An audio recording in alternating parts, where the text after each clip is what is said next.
going, guys? Brandon. Okay, so part 4 here. We're gonna get to the point on a lot of different things that we had to lay the groundwork for. So I started to talk about the Moses thing. I've explained this in previous videos on the previous channel, but that's gone now, so we'll just reiterate it here.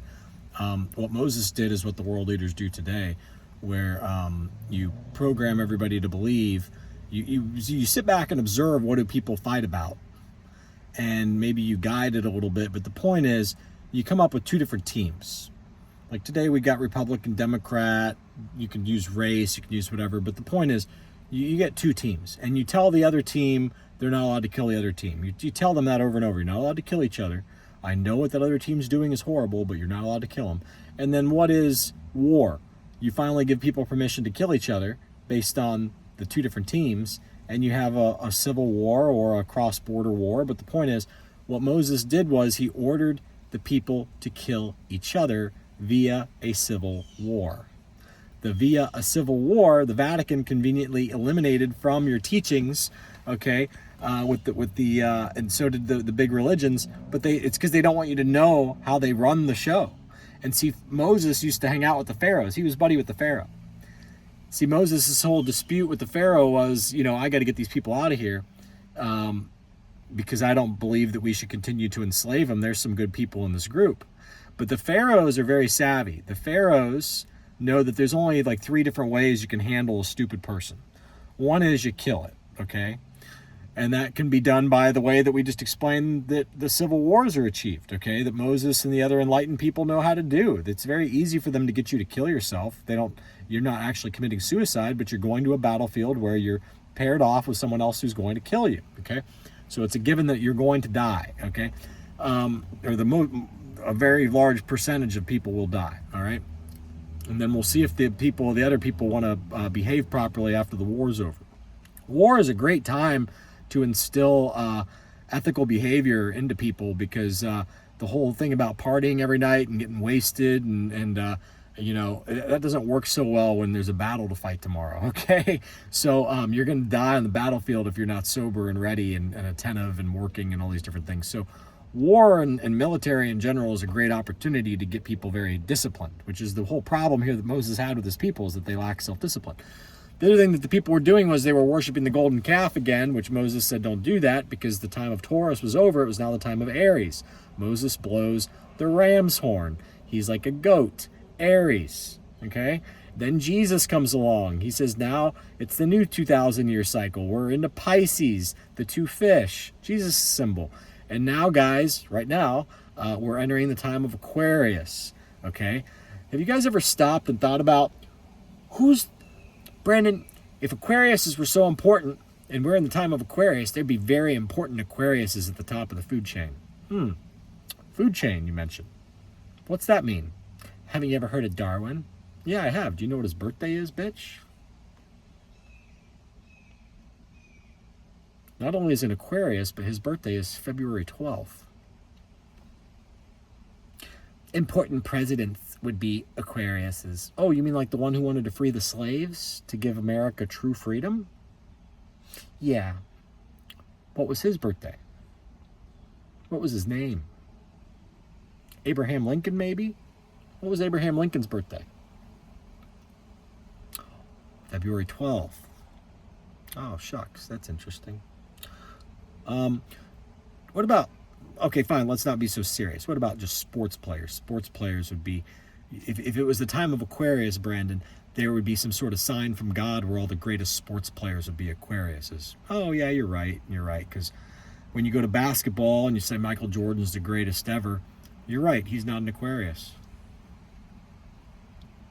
Just kidding, you low IQ, unobservant pieces of shit. What about, okay, fine, Brandon, let's do that with hockey then.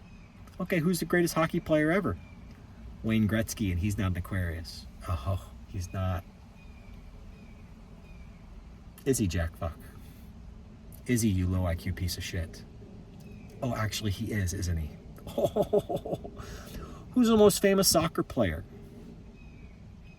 I don't watch soccer. Okay, that's fine. But who's the most beautiful, high-scoring soccer player, big, strong legs, tall, super athlete? Cristiano Ronaldo? Yeah. He's not an Aquarius. Oh, he's not an Aquarius. I don't want it to be true, therefore I'm just going to keep answering you that it's not true, and maybe one time I'll get right. Well, I guess what? With Cristiano Ronaldo, you're wrong again, you stupid piece of shit. Okay?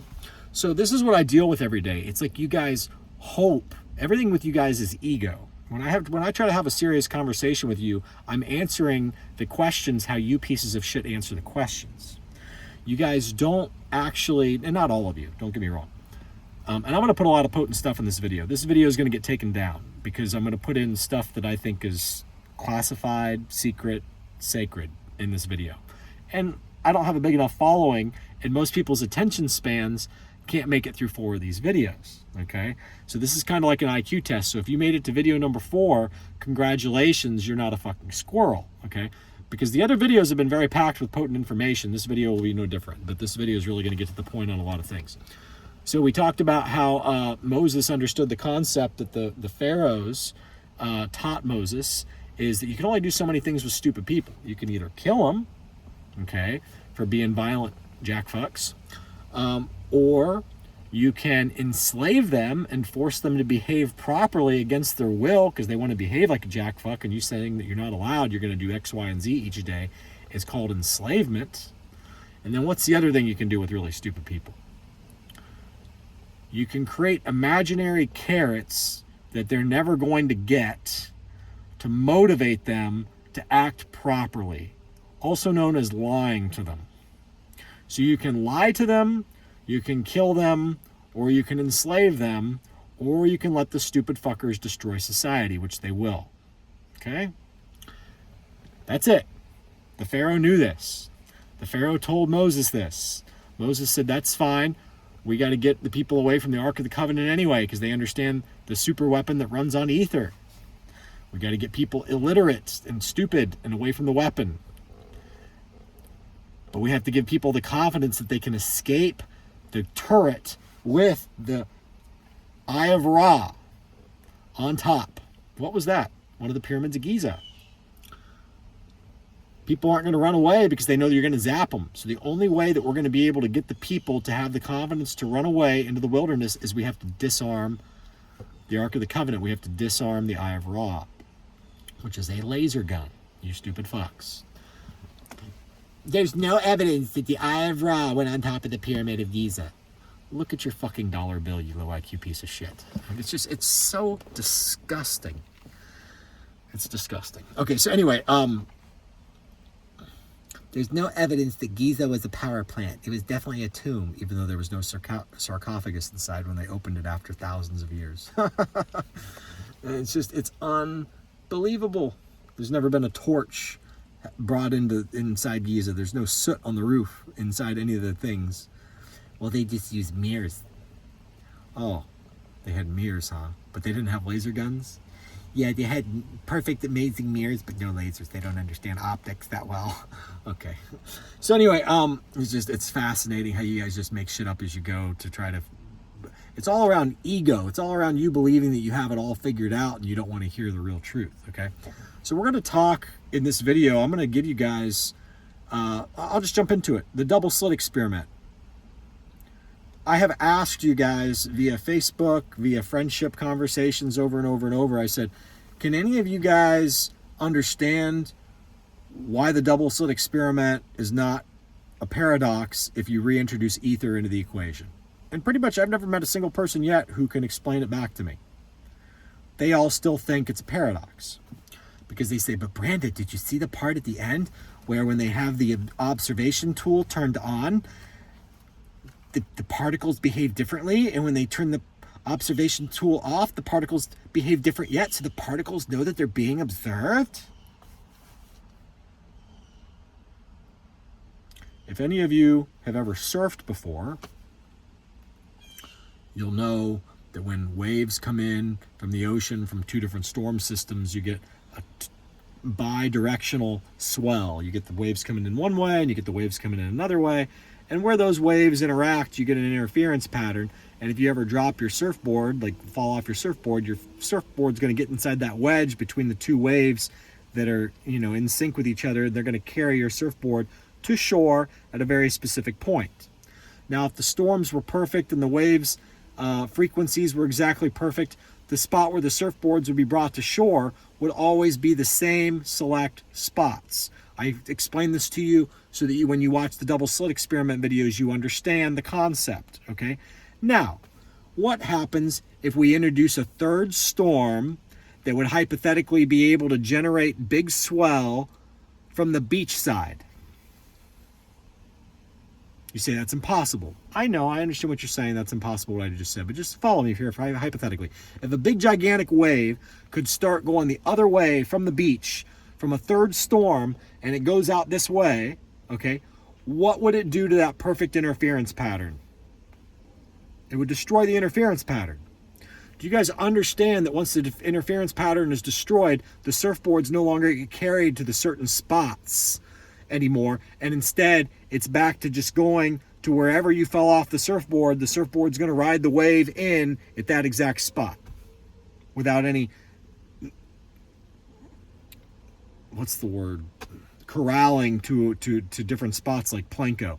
Because see, what happens is when you fall back a wave, you're falling back one of the two side of waves. It's kind of like the stock market. You either break up or break down.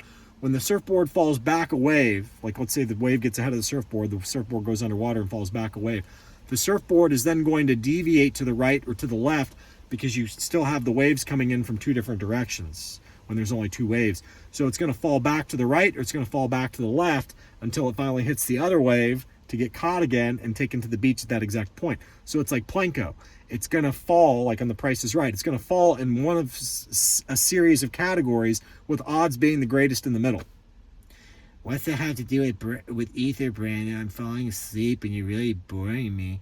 Yeah, exactly. You guys don't have the intellect to understand this shit, which is why Pelosi and the people who run the Department of Energy and the people who run the Federal Reserve and the people who run the FBI and the people who run the CIA view you guys as farm animals. You can't even be taught truth. You cannot even fucking be taught truth. Okay, so you've explained that when the third wave messes it up, but there's not a third wave in this experiment. There's only the double slit experiment and then the observation device, Brandon. And what does the observation device use to detect which slit the particle is going through?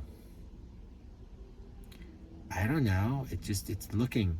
The observation, any wave across the electromagnetic spectrum is a wave across the electromagnetic spectrum.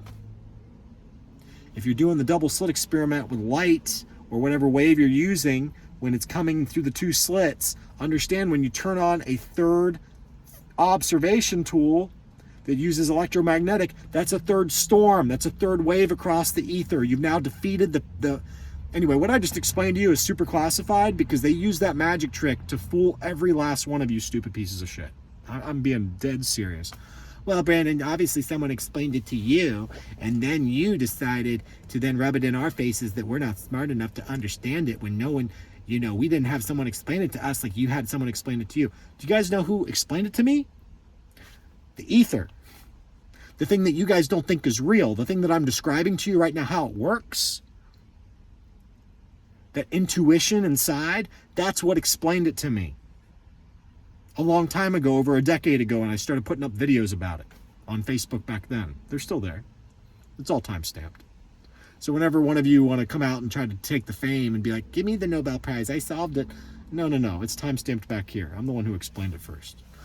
Why don't you explain it then, Brandon, and get real famous so that we can then, respect you? Because right now, I honestly, Brandon, I don't have the IQ to know if what you're saying is true or not, but if all the other sheep around me and the people at Harvard and stuff, they start to say that you're great, then I'm a sheep too. And I'll go, oh yeah. Brandon, you're great. You did it. You see the paradox? Who the fuck am I trying to impress here? A bunch of low IQ pieces of shit who don't know if I'm right or wrong when I explain it? The same way that I'm going to explain it if I ever explain it in the public realm, and then everybody in high places starts to say, he's right. But they're not going to say I'm right, necessarily right out of the gate, because it's the same thing as they say Donald Trump is wrong. Because they don't want the masses to be empowered. They want to tax you guys to death. They want there to be a cloaked Darwinism. They want your life to be harder, not easier. They want you with less energy, not more energy. And since ether's unlimited energy, because it's all over the place, and I'm not going to explain how it works in that regard, fuck it. We're gonna pull this video down. Are you ready, you low IQ pieces of shit? Earlier, we mentioned that atoms are eating. And what are atoms eating? Things that are smaller than atoms, of course. We call that ether. Things that are smaller than atoms. There could be a bazillion different variants of things smaller than atoms, just like there's a bazillion different variants of things smaller than you. Brandon, you're trying to tell me that the universe is like indefinite in complexity, and it just never ends, and it just keeps getting smaller and more complex, and that my cells are fucking tighter with God than I am because they can talk through the ether, and that the ether's like God, and it's real smart, and that God starts there and talks there, and if we're not really quiet to listen, then we don't hear it. And then now you're trying to tell me there's all these bazillions different particles of ether, and that the atoms and the electrons and the protons and the neutrons, they eat the different variants of things that they like, the same way that I eat a cheeseburger or a donut, and I don't eat a shoe, and I don't eat dog shit. I actually choose what I'm going to eat, but all these things are smaller than me. You're telling me that that's the same concept with these protons and electrons, that there's all these things smaller than them, and they actually choose what they're going to eat, and then it's complicated? Yeah. Okay, so what's your point? So they eat the stuff they like to eat. What's that matter? Oh, okay.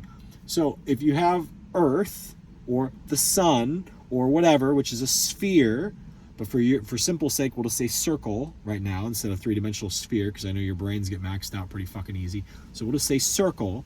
You have a circle on a piece of paper, and I tell you that there's ether all over the paper and even inside the circle. But I tell you that after 1 second, all the ether inside the circle is going to get eaten by the atoms which construct the circle. Meaning Earth is a sphere and it's constructed of atoms. And all these atoms are eating ether, and we're going to invent an increment of time that it takes all the ether that's in between all the atoms inside of Earth to be eaten. You say, okay, so what's the point?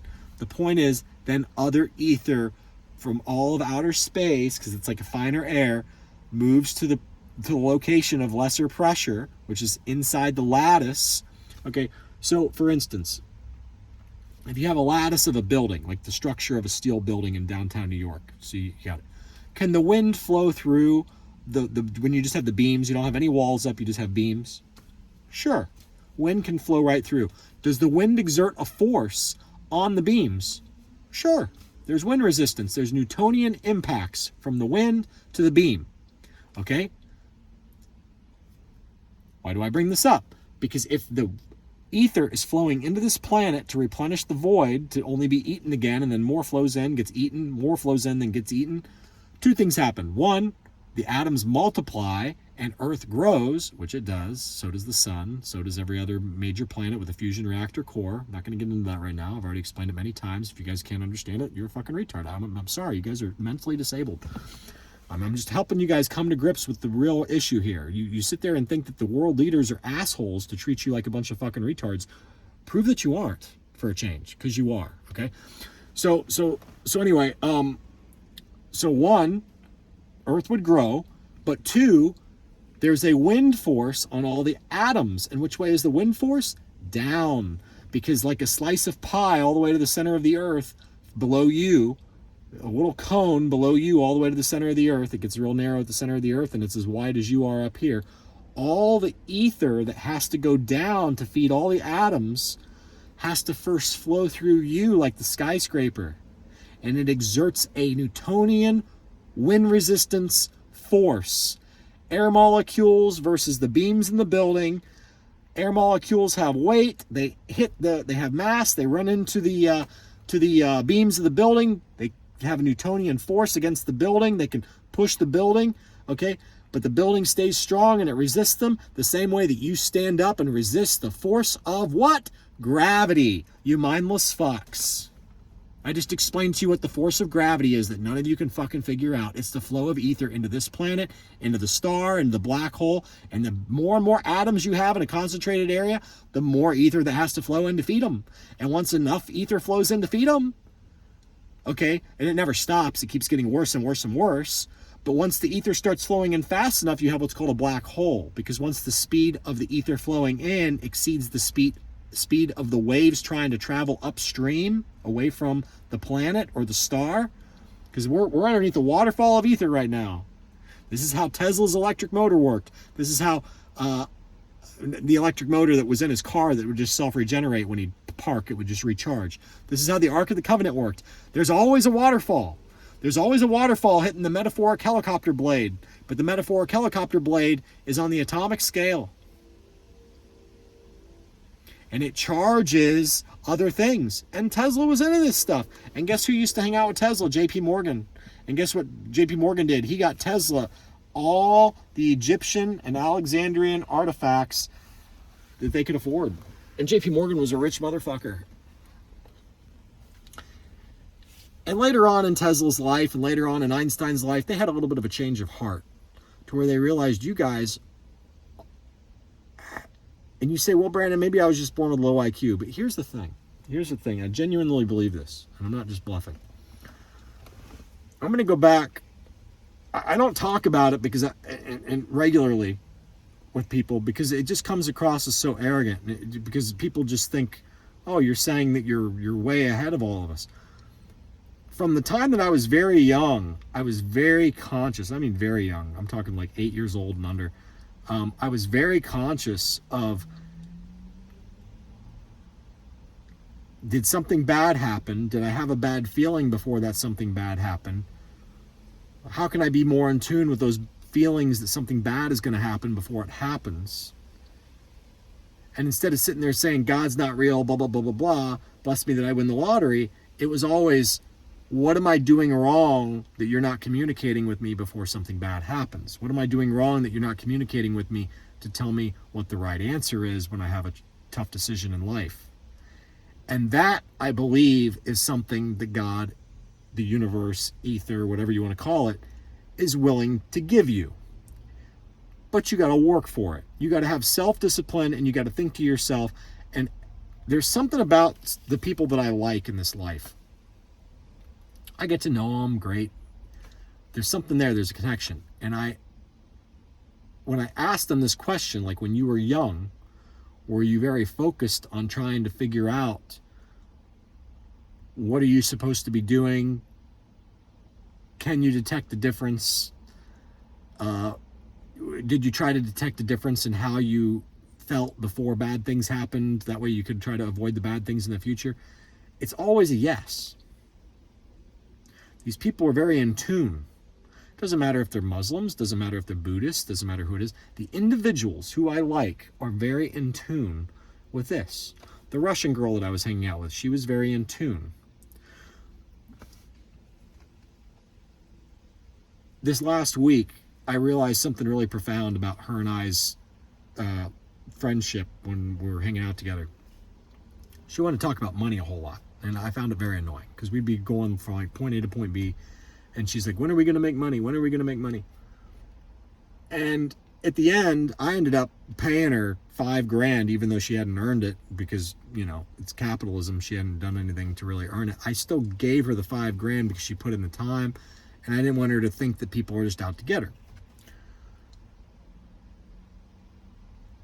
Moving forward, even if she never talks to me again, I don't want her to think that that's what the world is. But my gut, the reason why I snapped on her is because I knew that she was going to run away with money that belonged to me.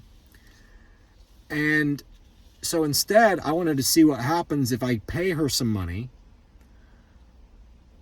Is she going to return the other money that belongs to me, or is she going to still run with it? And in the beginning, she says she's going to return it. She never has. Okay? So it's been years now at this point. So, and there was a little bit of hoops she had to jump through to get that money back. It's a long story, the other money that she needed to return to me, but she's never done it. And that was what my gut said from day one, is that she would never do. And so by me giving her more money, for me, it was a conscience clearing moment for me to learn, is my gut right or was my gut wrong? And unfortunately, my gut was spot on. My gut said, this girl is the devil. Get her the fuck away from you. She is a piece of shit. Like, literally, that's what my gut said. Is just like, she's worse than she's like your mom. She's gonna drive you crazy. So I finally just said, okay, goodbye. But what I did realize is this, and now I'm gonna pick on me. So I picked on her, now I'm gonna pick on me. This last couple weeks, I've realized that I am her. Here's why. I sit there and say, I need to get my patents done, but I can't get my patents done because I am stressed out about money and I have to go get a 9-to-5 job and I got to make money, working and blah, blah, blah, blah, blah. I don't have time to get my patents done. And it's kind of like the conversation I have with myself and the universe is like, I need money to be able to get them done. So the universe is like, okay, stock tips, do this. So I had this really strong feeling inside to do it. Super compelled. I go do it. I make a bunch of money. Actually, first I missed out on a couple of opportunities. But they proved to me that the universe was telling me the truth. Like, first I missed an opportunity, missed another opportunity, missed another opportunity. I don't know how many I missed, but I missed a couple. And then finally I had enough money again to where I could gamble in the stock market and bam, hit it big. So now I made a bunch of money, 2 days in a row. Like $40,000 from 10 grand. Guess what I did on day 3? Instead of go work on my patent, my inner voice, me, like my conscious, was focused on what? Making more money. I was the Russian girl, mentally speaking. If you're a god or you're ether or you're the universe, whatever it is, and you want to reveal to me more inventions so that we can change the world for the better, like I say I want to do, then why, Brandon, when you now have $40,000 in your account that you just made in 2 days, aren't you working on your patents and also waiting for us to give you another strong feeling for a stock tip? Instead, I was demanding the stock tip. I was like, there must be one here. I just need to find it. And what is that word I? That word I is ego. I. It's on the assumption that I was the one who was giving the tip in the first place. So after I made the money, I was still trying to make more. And that's when the feeling that Holy Ghost or whatever it is, it left me. And for those of you who are like, why does any of this matter? If you guys understood the magnitude of my patents, you'd understand why, if there is a God or any higher power, it would definitely have interest in what I do next, because these patents I have changed the world. I mean, you think that what I've explained so far was physics is bad? You wait till you see what all these patents do, you guys. You guys have no concept what I have. Like, it just goes in one ear and out the other. Like, people don't get it. I may as well go have a fucking conversation with a dog. People do not get it. It's sad. And there's the paradox where I realize I'm just Moses 2.0. I'm sitting here with this false reality that if I free all these people, they're going to appreciate it and they're going to behave well. I don't even think people are going to appreciate it. I think if I come out with a better currency, people are so fucking stupid, they're going to be complaining about it. They're going to be complaining about it. Not everybody, but a lot of people. And so therein lies the whole issue of you've got to create a system that separates who's who. I don't think this is my first moment of knowing that. Surveys are very powerful things. You can have everybody fill out surveys on who's who so that people can lump into their team. And it's no longer about Chinese people versus Americans versus Russians versus Brazilians versus, Saudi Arabians versus Iranians. It's now principle-oriented war. Not saying the war is going to happen right away, but when the war finally fucking happens, it's a principle-oriented war. And what does the Bible predict is going to happen? There's going to be a guy, he's going to come along, he's going to be a great teacher, he's going to be too good to be true, and then one day, he's going to snap, and he's going to create more fucking destruction on this planet than you've ever seen. Meanwhile, your Bible also says there's going to be Jesus shows up again, the good guy, And he's going to separate who's who, and all the wicked people are going to be destroyed. Now, I'm not saying I'm either of those two people, but what I want you to ask yourself, is it possible